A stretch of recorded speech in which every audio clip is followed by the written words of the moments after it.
The sun burned hot over the limestone walls of Fremantle Prison.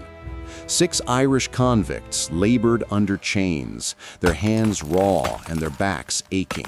Yet their eyes carried a fire the colony had not broken. Each man had once fought for freedom in Ireland. Each had seen their homeland taken by soldiers who did not know mercy. And now the Empire had sent them to this distant land to toil and to vanish. He patrols every 15 minutes.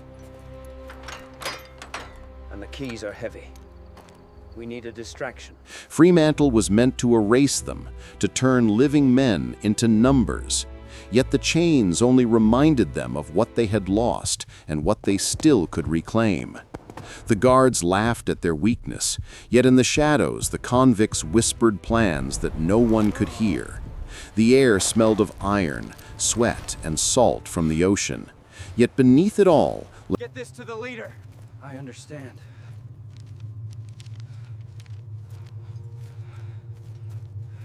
lay a pulse of determination. At night they spoke in glances, in small gestures, in codes born of necessity,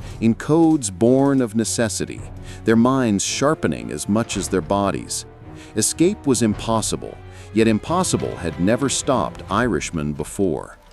Each man knew the risks, yet the cost of doing nothing was greater than chains, bullets, or exile. The night wind carried a promise of freedom to those who dared listen. They studied the guards, their movements, the gates, the routines, as if memorizing every heartbeat of the prison. Go through the cellar. In silence, Too risky, the patrol passes every hour. We have to take the chance. they forged a plan that would test every skill, every nerve, every shred of courage they had left. This dust is dreadful. Ah, yeah. I'll be glad when this shift is over. colony thought it had won. It thought these men would disappear into dust and stone. But what it did not know was that the greatest escape is born first in the mind. They would vanish one night, leaving nothing behind but whispers and the memory of 6 hearts that refused to be caged. Guards, hide the tools, quick! Street. Only him. When do you expect the reply? Tomorrow, dawn tide. We move precisely when the guard passes the lower gate. And if the gate is watched? It won't be. Steady yourselves for dawn. The chains that bound them were heavy, but in their resolve they grew lighter, as if the spirit could lift what stone could not. The first step toward freedom had been taken in silence, and when the day came, they would be ready. The Empire would never see it coming. Days bled into weeks, and the 6 men moved like shadows within the walls of Fremantle. Every step, every glance, every movement was measured and remembered. They learned the habits of guards, the schedule of doors and keys, the timing of meals and the sound of footsteps. Among them, John Boyle O'Reilly had a mind sharper than a blade and eyes that saw beyond walls. He whispered strategies to his companions, gestures that told stories of escape and survival. No one outside the walls could imagine the patience required, the focus, the quiet observation that went into plotting against an empire. Supplies were counted, stolen or hidden in corners of workshops and cells. Every shadow became an ally, every distraction a tool. The men communicated in silence, in small shifts, and in the way they carried their work. Even the smallest details mattered. A cart left unlocked, a window slightly ajar, a ladder leaning against a wall. All became pieces of the puzzle. Hope was fragile, yet it grew in the stillness like fire catching on dry brush. The guards noticed nothing, yet instinct told the men that discovery was always near, and that one false move would mean death or worse. Every night they gathered unseen in the darkness, mapping routes, memorizing the colony as if it were a chessboard, and they the only pieces that mattered. In quiet corners, they shared stories of Ireland, of the hills and rivers, of songs sung long ago, reminding themselves of what awaited beyond these walls. The plan had begun, not with violence, but with patience, with observation, and with a refusal to be broken. They were prisoners, yet they were alive in a way the colony could not touch. Freedom would come, not in haste, but in timing, in cleverness, in courage born of necessity. Among the Irishmen was James Maguire, a sailor who had crossed oceans and seen distant lands, and whose loyalty had not been bought. He became the link to the outside world, a shadow within shadows, carrying messages of hope across oceans in scraps of paper hidden in food or clothing. The men entrusted their lives to him, not blindly, but because they had no other choice. Every word smuggled a promise, every plan shared a step closer to freedom. The Fremantle Six could escape the walls, but they could not vanish from the colony without aid.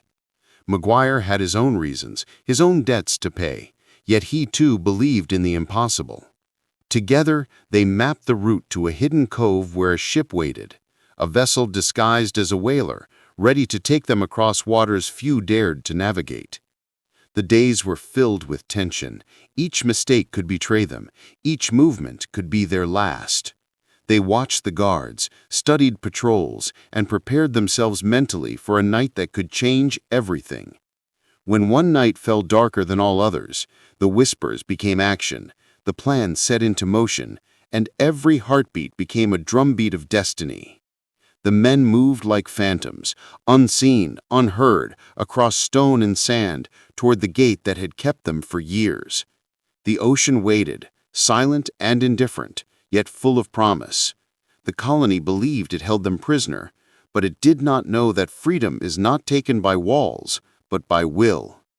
The night carried the six men toward history, toward legend, and into the hearts of a people who would never forget the courage that refused to bow to chains. The night arrived black and still, like the world had stopped breathing. The six men waited, crouched in shadows, hearts pounding, every sound magnified in the silence. The gates loomed before them, immense and cruel, yet in their minds they were no longer prisoners, but masters of fate. Every step was planned, every movement rehearsed for weeks, yet the fear still gripped them. It whispered of failure and death, yet courage burned brighter than fear. It was time to move. They crept from cell to workshop, across stone floors slick with dew. The guards slept, unaware of the storm of determination moving just beyond reach. The moonlight glinted off wet walls, revealing the way forward. Every glance communicated strategy, every whisperless gesture carried meaning.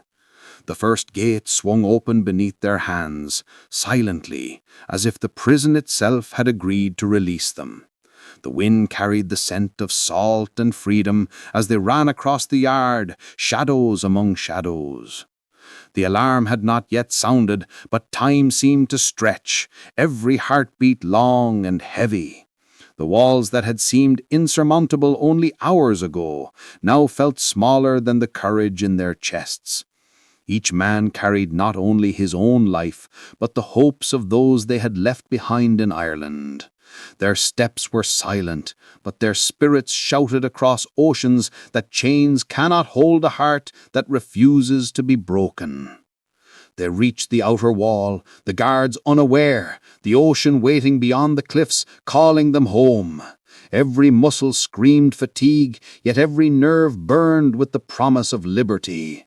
They climbed with hands raw from ropes and stone until at last they stood on the edge, looking at the waves that would carry them from captivity forever. The night embraced them, and for the first time in years, they were not prisoners, but Irishmen once more, living the story that would never be forgotten. The ocean was vast, black, and endless, yet to the six men it promised salvation. Every wave was a challenge, every gust of wind a test, yet no man faltered. The ship creaked under their weight, and the sound of water against the hull seemed louder than gunfire. Yet they pressed forward, their eyes fixed on horizons unseen. The wind tore at their clothing and whipped salt across their faces, yet hope carried them higher than fear could reach. Nights were long and cold, with stars their only guides. They spoke little, conserving strength, yet in glances and shared movements they communicated all that words could not hold. Hunger gnawed their stomachs, and fatigue made muscles tremble, but the taste of freedom was stronger than pain. They remembered Ireland in flashes of memory, the hills, the rivers, the songs, their families, and every thought of home became fuel for their courage. The colony searched behind them, unaware that men driven by spirit and ingenuity could vanish from even the tightest grasp. Every storm that hit tested resolve, yet the fugitives learned to read the waves, to anticipate the currents, to listen to the ocean as one listens to a teacher. They learned patience and cunning, and the knowledge that liberty is earned, not given. The horizon began to lighten, hints of dawn breaking through clouds, a promise that their journey was nearing its end. Their hearts beat with anticipation, every sound, every ripple, a message from destiny. They were no longer prisoners. They were shadows of legend, moving silently across the waters toward the freedom they had long dreamed of and deserved. When land appeared, it was not the familiar green of home, yet it felt like salvation. Each man stumbled onto sand, knees and hands cutting into stone and shells, yet they laughed out loud, relief mingling with tears. The ship had brought them safe across waves that had threatened to devour them. Yet the hardest part was over. They were free from the prison, the walls, the guards, and the empire itself. The shore welcomed them quietly, the wind brushing against faces and whispering possibilities. The men sank to the ground, letting the earth support them for the first time in years. Each breath felt heavy with freedom, yet light with hope. They moved inland, finding shelter and food, strangers offering help, though none knew their full story. Yet it was enough that they had survived. Each step into this new land was a claim of victory. Every glance toward the ocean, a reminder of the storm they had conquered.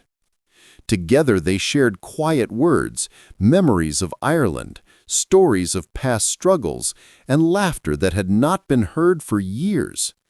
They had left behind chains, yet carried the lessons of confinement within them.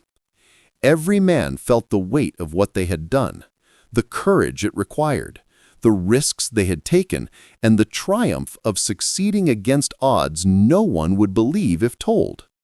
Their journey was far from over, yet the first step into land unbound was sweeter than any song their mothers had sung or any cheer of comrades in war.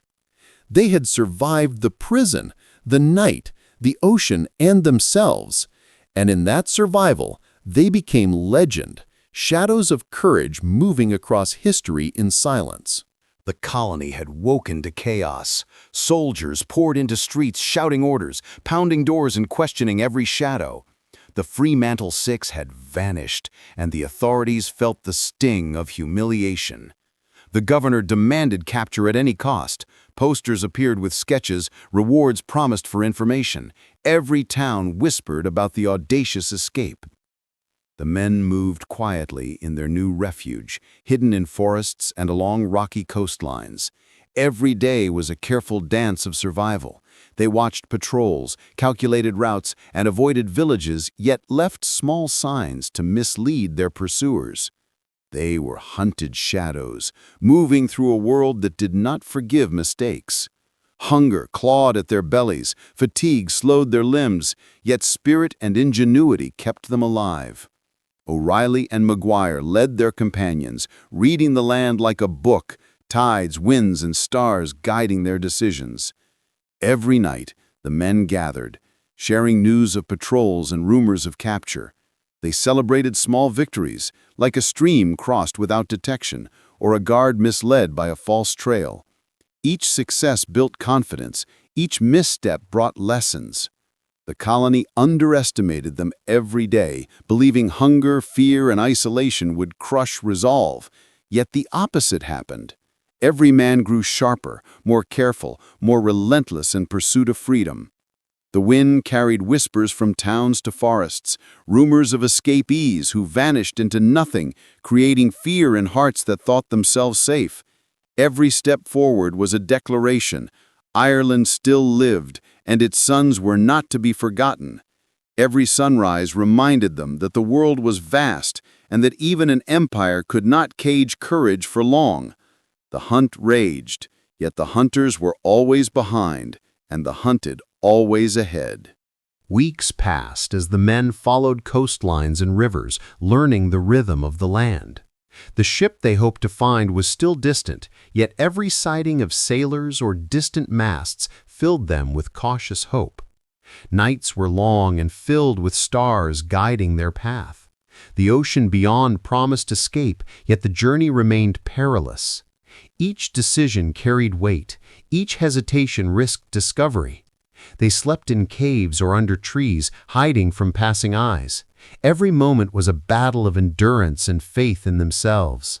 The men spoke rarely, conserving strength, but when they did, it was in whispers of plans and dreams of home. They remembered Ireland with vivid longing, the green hills and rolling rivers, the laughter of families and songs of the past. Each memory sharpened resolve. Each glance at the horizon reminded them that freedom was real if they could survive the trial. The colony continued its pursuit, sending ships and riders, yet the men used every lesson learned in Fremantle to avoid capture. They traveled by night, hiding by day, reading the land as though it were a living map. Each obstacle conquered was a proof of skill and will. The unknown loomed before them, yet courage lit every step, every heartbeat, a reminder that even the greatest fear could not overpower those who refused chains. The edge of the world seemed both terrifying and inviting, a boundary between captivity and the life they dreamed of, and every step toward it made them more than fugitives. Shadows. Among the forests and cliffs they found others sympathetic to their cause, men and women who had lost family in Ireland or suffered injustice themselves. These allies provided food, guidance, and messages of hope. They moved through villages disguised and hidden, avoiding attention, yet learning who could be trusted and who could not. Maguire coordinated with contacts, sending letters and directions for safe harbors. Every step required patience and subtlety, for one mistake could betray them to the authorities. They learned to move like shadows, blending into every crowd, every forest, every street. When rain fell, they used it to wash away traces. When night came, they used it to slip unseen across open ground. Every challenge strengthened resolve. Every encounter reminded them that freedom required more than courage. It required allies and faith in humanity. They shared stories at night, whispering songs of home and laughter, keeping spirits alive even as the hunt pressed ever closer. Rumors reached the colony of escapees, aided by strangers, further humiliating officials who had believed their empire complete. Yet the men moved quietly, steadily advancing toward the coast, toward the ship that promised liberation. Every sunrise and sunset marked progress and hope. Their unity and ingenuity transformed fear into opportunity. Each ally became a lifeline, and each small victory a proof that even against an empire, the human spirit could prevail. The edge of the unknown had never felt more alive or full of promise. Land appeared on the horizon, pale and rugged, yet alive with promise. The 6 men stumbled onto sand, each step a triumph, every breath a gift. The ocean had carried them across waves that threatened to swallow them, yet they survived, and now the wind brushed their faces like the touch of a long-lost friend. Every muscle ached, every joint screamed, yet every heartbeat was filled with exhilaration. They moved inland, finding shelter and food, strangers offering help, though none knew their full story. Yet the knowledge that they had survived the impossible was enough. Each day became a careful dance with nature, exploring forests and hills, discovering streams and hidden paths, learning the rhythm of this new land that would now be their home. Yet even as they walked free, they carried memories of stone walls, of iron chains and cold guards, reminding them of what they had overcome. They shared stories of Ireland, whispered songs from the past, and laughed at moments of joy that had been stolen by captivity. Every glance at the ocean reminded them that courage and patience had rewritten their fate. Each sunset became a celebration, each sunrise a testament to survival. Their journey had transformed them from prisoners to legends. Each man understood that freedom was fragile and must be guarded, yet it was sweeter for the trials they endured. They planted roots, but also kept eyes on horizons, knowing the world was vast and full of danger, yet also full of opportunity. The colony that had sought to erase them would never succeed, for the story of their courage had already been etched into the hearts of those who dared hope. Their names would travel across oceans, carried by whispers, songs, and letters, becoming symbols of ingenuity, unity, and the eternal hunger for liberty. Years passed, and the tale of the 6 Irishmen spread like fire through towns, villages, and ports. Their daring escape became legend, inspiring songs, poems, and stories told around fires and in crowded taverns. The men settled under new names, some living quietly, yet all carrying the pride of survival. O'Reilly became a poet, a voice for the oppressed, chronicling courage and freedom. Maguire and others remained shadows, moving silently, yet leaving impact wherever they went. The Empire could not capture them, nor could it erase the audacity of their will. Fremantle Prison stood as a reminder of what had been lost, its walls echoing the memory of those who vanished, yet could not be forgotten. Every generation remembered the courage of the 6 men who refused chains and defied the impossible. The ocean waves whispered their story to sailors. The forests concealed their footsteps, yet the world knew of their defiance. The Fremantle Six became a symbol, not only of escape, but of the unbreakable human spirit, of ingenuity, patience, and unity. Every child who heard the tale dreamed of courage. Every adult who knew it smiled at the audacity of men who refused surrender. Even the officials who had hunted them could not deny the brilliance of their plan and the fire that had carried them beyond stone and sea. The story endured because freedom cannot be silenced, because courage cannot be chained, and because those who refuse to bow to injustice become eternal. In every corner where hope flickered, their legend lived, alive, reminding the world that even the greatest prisons cannot contain a heart that dreams of liberty.